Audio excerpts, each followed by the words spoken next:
Estamos iniciando pela TV Supre, braço de comunicação da União Planetária, mais uma entrevista do movimento 2022-2030, o Brasil e o mundo que queremos, uma parceria da Universidade de Brasília, através do Núcleo de Estudos do Futuro, do Centro de Estudos Avançados Multidisciplinares, com a União Planetária. Hoje teremos o privilégio de conversar com o professor Valdo José Cavalet.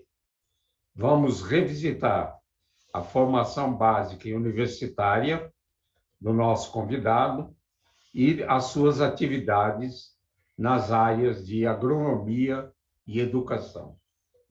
O nosso convidado é graduado em agronomia pela Universidade Federal do Paraná, mestre em ciências do solo pela mesma universidade e doutor em educação pela Universidade de São Paulo. Atualmente é professor associado da Universidade Federal do Paraná, onde foi pró-reitor de graduação e diretor do setor litoral. Atua na ANE, Alternativas para uma Nova Educação, e também na Uniprosa. Atua nas áreas de agronomia e educação, tendo publicado 16 artigos em revistas científicas, 7 capítulos de livros. Orientou 10 mestrados e 10 doutorados. Para conhecer melhor o nosso convidado, menciono o trecho de sua autobiografia. Abre aspas. Trabalhador do campo, cobrador de ônibus, motorista de interior de cidades e de estradas. Não tenho só um currículo acadêmico, tenho uma vida intensamente vivida. E para viver, eu tenho tempo. Gosto do que faço e faço o que gosto. Continuo vivendo e educando, também nos espaços acadêmicos, sem me desconstituir pelas normoses da escravidão intelectual dos tempos atuais. Obrigado, professor Valdo José Cavalet, por ter aceito ao nosso convite. Pediria inicialmente que revisitasse sua infância e juventude e sua formação básica e universitária. Por favor. O privilégio é todo meu, caro Isaac, Marisol. É uma alegria muito grande estar com vocês. E nessa temática, eu olho para o futuro, aprendendo no presente muitas coisas, com aquilo que eu já caminhei aí na estrada da vida.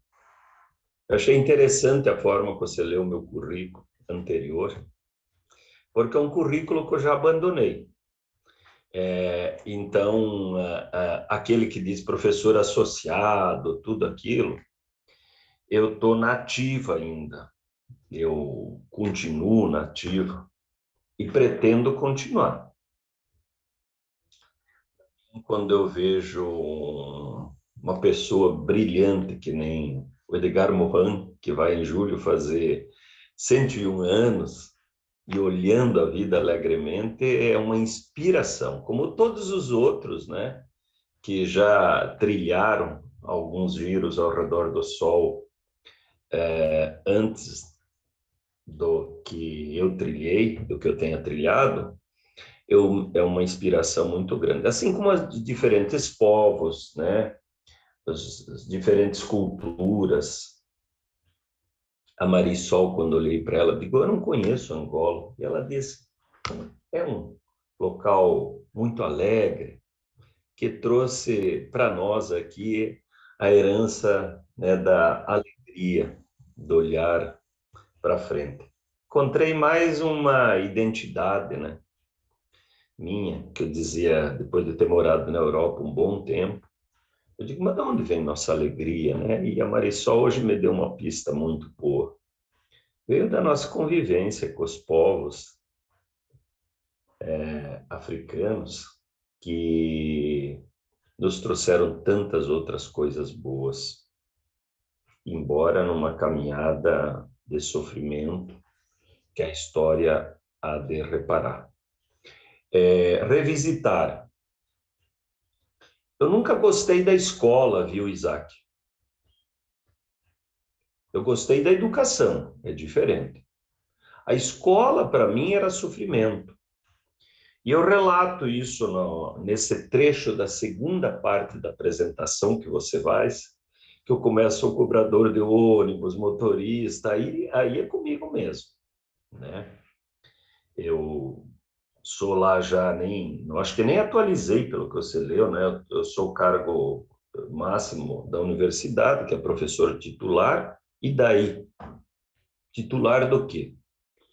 Eu não tenho um currículo, eu tenho uma vida, que nem você leu. Então, isso é possível de encontrar essa minha identidade educacional de criança, de jovem, que eu demorei muito para compreender, é possível identificar, ter lá, eu descrevi com mais detalhes, num documento que você teve acesso, está aberto, né, na rede, Vivências e Sínteses de uma Vida Sexagenária. Só por no meu nome, Vivências e Sínteses de uma Vida Sexagenária. Porque o meu conflito com a escolarização era muito grande. Naquela chamada escola básica, que nunca deveria ser chamada de educação básica, mas é chamado na legislação, mas na escola básica eu consegui algumas proezas, do tipo, fui reprovado porque não conseguiram me alfabetizar. E fui expulso porque não concordava com o que eles faziam. Nunca tive caderno, porque eu não gostava do que eles mandavam pôr no caderno. Eu gostava de desenhar no caderno, depois que aprendi a ler e escrever, fazer versos, poesias, contar da vida. E nessa transição da adolescência, que você diz, da criança ao adulto, talvez, né, minha hipótese é pelas pastorais de base, pela convivência comunitária, pelas interrelações humanas, eu tenha compreendido um pouquinho mais a vida, embora eu continue tentando compreender até hoje e pretendo continuar assim durante muitos anos. Então, eu separei ali meio de vida, que é algo que a gente busca uma formatação até, para viver, ter os meios de vida, com modo de vida, e fui desenhando meu modo de vida. E passei a estudar principalmente num chamado terceiro ciclo, chamando primeiro ciclo até os 20 anos, segundo ciclo 20 a 40, quando você fica mais independente no mundo do trabalho e se profissionaliza, busca um meio de vida. E a partir do terceiro ciclo, dos 40 aos 60 anos, hoje eu estou no quarto ciclo, né? Eu busquei um modo de vida, busquei compreender melhor e passei a trabalhar basicamente com a metodologia das histórias de vida, que também podem ser conhecidas, né, pelo mundo acadêmico como narrativas, como biografias, como histórias de vida. E ao tentar compreender o mundo, eu me compreendi. E ao me compreender e compreender um pouquinho melhor o mundo, embora isso esteja sempre em movimento, eu passei a agir no mundo. Então, isso, Isaac, é um pouquinho o meu movimento. Eu passei, na visão escolar, do que eles chamavam pior aluno da escola, da galáxia, para aquilo que eles me diziam o melhor aluno da galáxia, porque daí eu ganhei um mundo de prêmios na universidade. Eu nunca passei na escola por média, na chamada escola básica, e nunca mais peguei exame a partir da minha questão de inserção já como adulto, porque eu passei a compreender tudo isso. Então, é disso que eu faço o movimento, escrevo sobre isso, está no memorial essa questão, e eu tenho uma sintonia alta com o que vocês estão propondo, né? Um movimento de futuro. Eu olho, né, que serão das crianças de hoje, que está nascendo hoje, quando eles chegarem aos 10, aos 15, aos 20, com esse engenheiramento que está se fazendo da pessoa humana, sem mostrar para eles o que é a vida, que eu demorei bastante para me perceber. Eu tinha até um conflito, né, sobre isso, porque ao ser expulso, que foi no chamado ensino médio, ele foi uma expulsão de contestação. Eu não aceitava mais aquilo. E a partir daí eu passo a construir novos mundos educacionais, mas também me tranquilizo sobre a questão da escolarização de níveis, num estágio de profissionalização superior, porque eu digo isso também é necessário, mas não precisaria ser tão doído, tão cruel, tão sofrido. Podia ser um mundo mais alegre, e é onde que eu circulo. Muito bom, professor. Eu tenho várias semelhanças também. Eu não aceitei a escola, era rebelde, né? Eu estudava numa época do chamado ginásio, numa escola pública, e nós tínhamos uma caderneta onde sempre tinha um carimbo verde, né, chamada compareceu. E eu fui muitas vezes suspenso, e aparecia na caderneta em vermelho, suspenso. E meu pai tinha que assinar que a escola soubesse que meu pai sabia que eu estava suspenso. Realmente, meu pai nunca assinou. Eu falsificava a assinatura do meu pai e acho que por legítima defesa, né? Para não correr o risco de levar uma surra. E eu também fui expulso de um colégio em São Paulo. Era um colégio muito tradicional, que colocava a grande maioria dos estudantes na universidade. E eu fui chamado depois de inúmeros capítulos, episódios de rebeldia, eu fui convidado a pegar em 24 horas os documentos para poder fazer a transferência, senão eu ia ter um carimbo vermelho de expulso.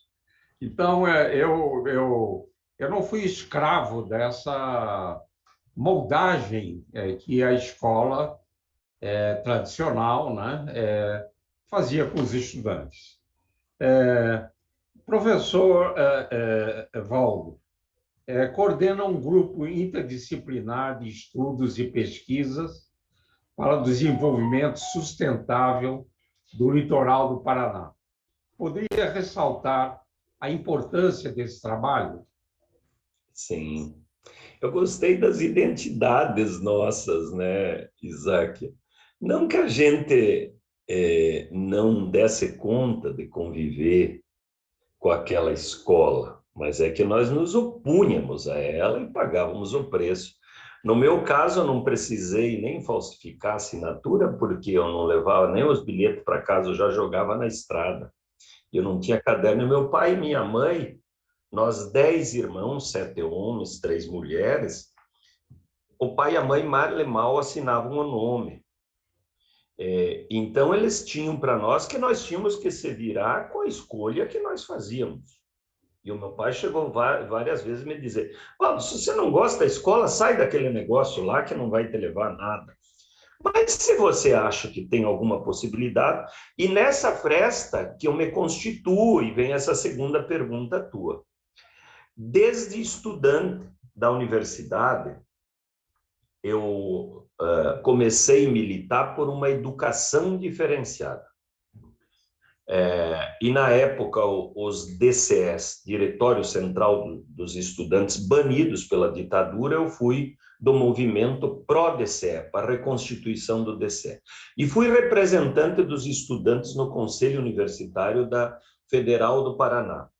E ali eu já dizia forte, como representação estudantil esta escolarização, esta doutrinação, essa formatação que vocês fazem não leva a lugar nenhum.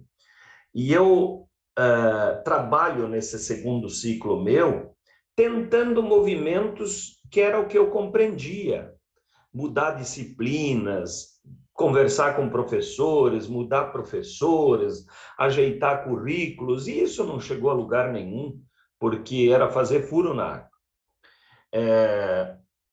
Quando eu faço definitivamente minha entrada para as histórias de vida, e nas histórias de vida me aprofundo na identidade com os movimentos sociais interculturais, que eu vou assumir a pró-reitoria da Federal do Paraná. E ao assumir essa pró-reitoria, eu só assumi num convite especial no movimento de oposição, aonde que tinha espaço para nós construir uma nova ideia pedagógica. Nesta nova ideia pedagógica, a eleição 2001, posse em 2002, mandato de 2002, 2006, que é chamada na Federal do Paraná a mais antiga do país e a mais conservadora do país, a mais elitista, a mais tradicional, embora seja um título a ser disputado milimetricamente, porque todos são elitistas e milimetricamente conservadoras, e aonde que a população não chega lá. Mas a gente consegue fazer um projeto que se chama Projeto Litoral. Neste projeto litoral, ele tem um desenho de 30 anos. Por isso que eu também me identifico com o movimento, né? Que vocês fazem, bem interessante, 2022, 2030, embora para mim poderia ser 2022, 2052, eu olho sempre os ciclos educacionais com mínimo de 10 anos até 30 anos, que é basicamente uma geração que vai da criança nascer até ela compreender melhor com 30 anos, embora compreenda a vida inteira, mas ali ela vai passando da ação profissional para olhar a vida. Nós fizemos isso, a UFPR Litoral, que está em várias teses. Fomos estudados pela USP, pela PUC de São Paulo, pela Unicinos, pela UEPG. Hoje tem lá umas 20 teses e dissertações de doutorado que elas olham assim, como que nós fazemos a ruptura pedagógica com o tradicional, com a abordagem tradicional, dentro de uma universidade convencional. É evidente que avançou muito e ainda avança.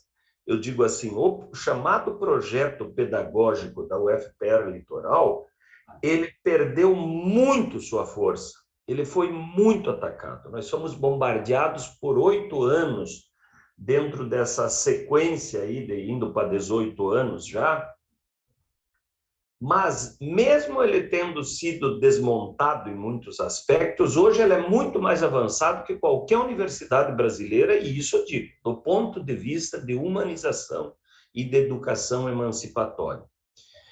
E o que se compreende dentro disso, para a tua pergunta, do projeto?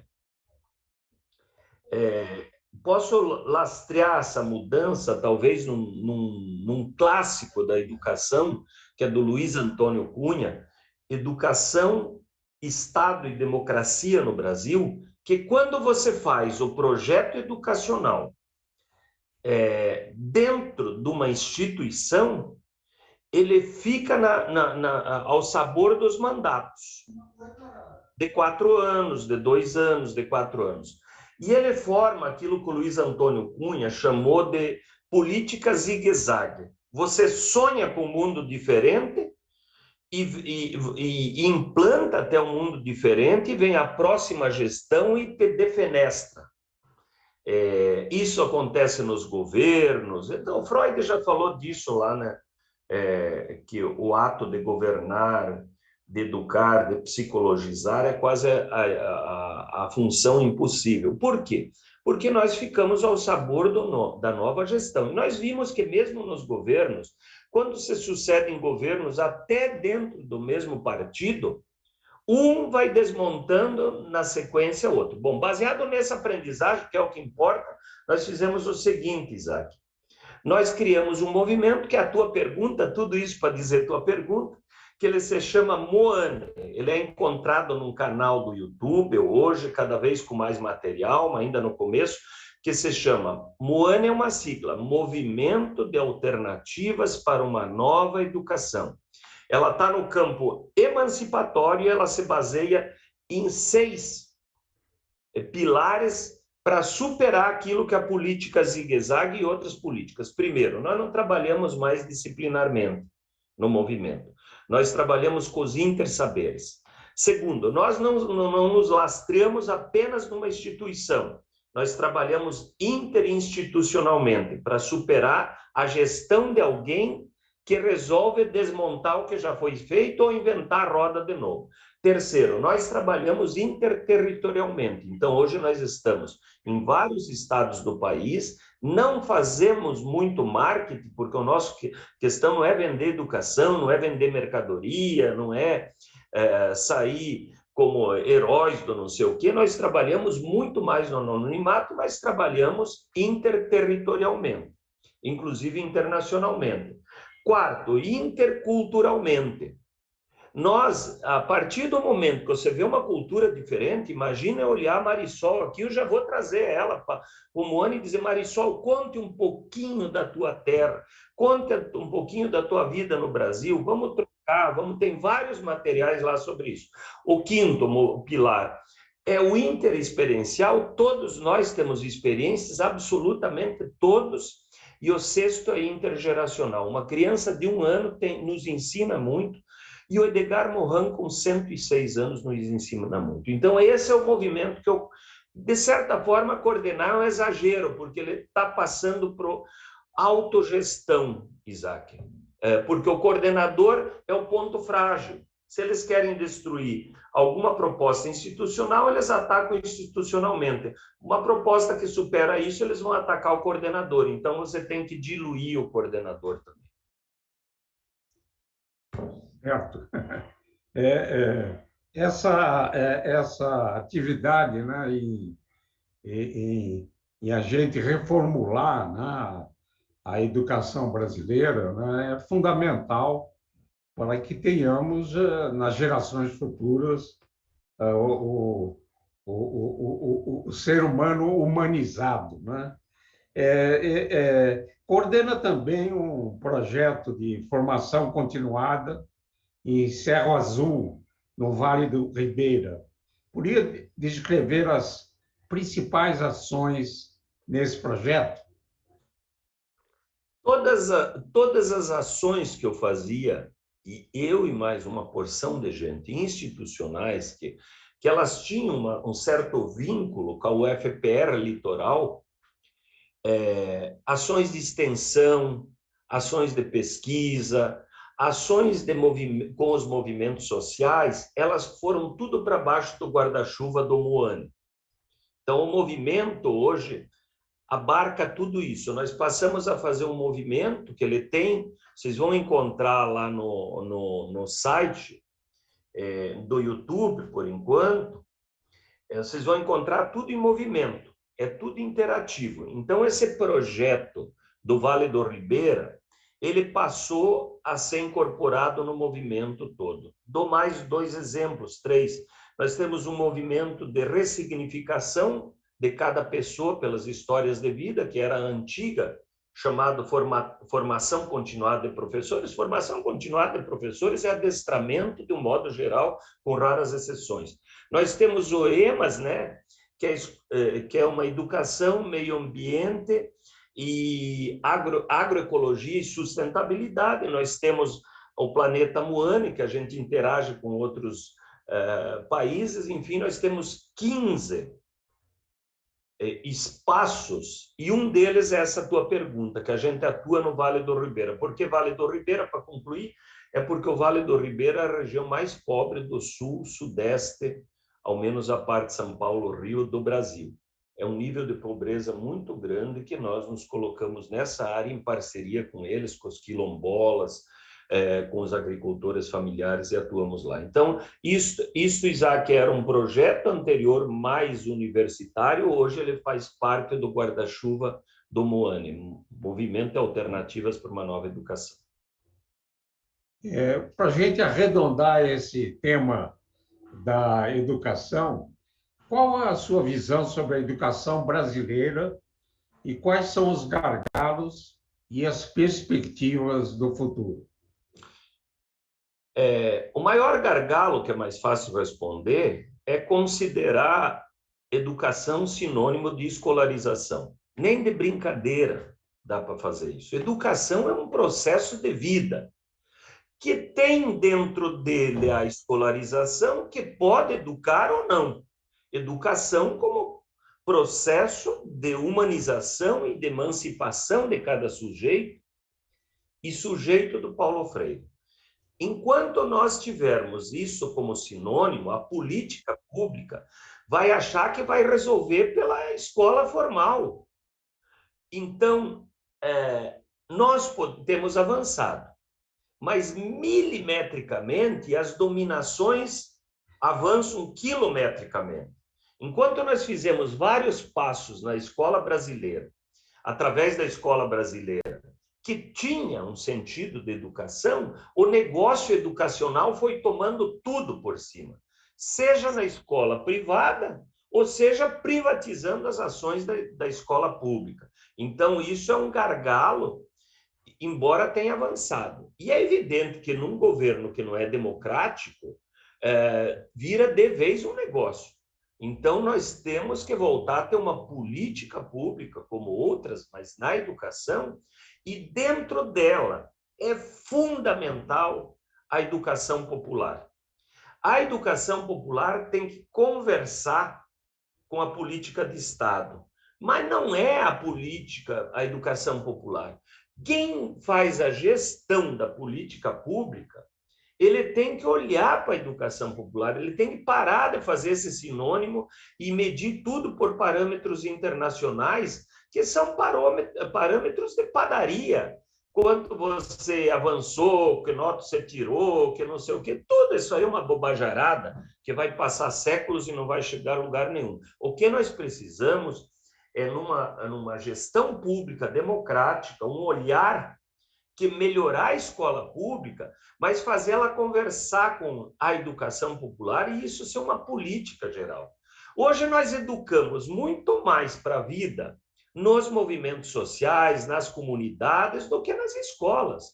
Então, é esse que é os gargalos. Mas nós temos avançado lentamente. O problema é que é o temporal, a tempestade, que destrói a humanidade, ela está sendo mais rápida. Nós vemos o ressurgimento do fascismo, do nazismo, das disputas, das exclusões, dos preconceitos, das guerras, e nós estamos meio inertes diante disso como política pública.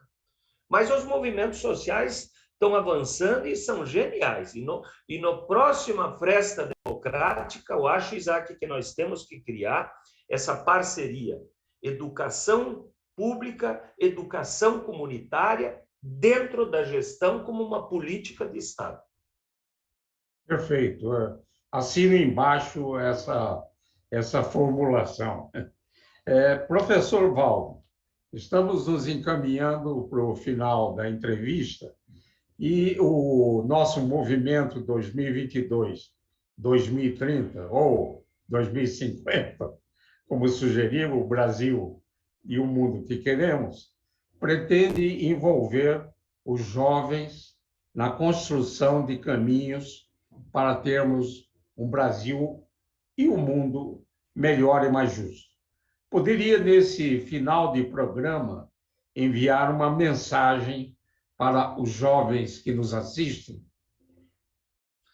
Acreditar na vida. Nós, dentro do Moane, trabalhamos o intergeracional, desde do nascimento até a partida para outras dimensões, e dizer assim, o que nos diferencia é o nosso processo de olhar a vida, de olhar o mundo. Não importa que você venha de uma família humilde. Às vezes, a família humilde vê mais as cores e vê mais a vida do que as classes mais abastadas, as classes sociais. Então, não achar que não dá para fazer nada. Se nós achasse que não desse para fazer nada, nós estava ainda lá como o povo escravo, os hebreus, como os escravos no mundo inteiro, que o grande capital fez, né, um processo de escravidão e tal. Então, jovens, acreditar na vida, perceber a vida. E como é que percebe a vida? Olhando para a vida, para as flores, para as belezas, para as pessoas, para todas as diferenças. Quanto mais diferença, mais possibilidade a gente terá de sucesso no futuro.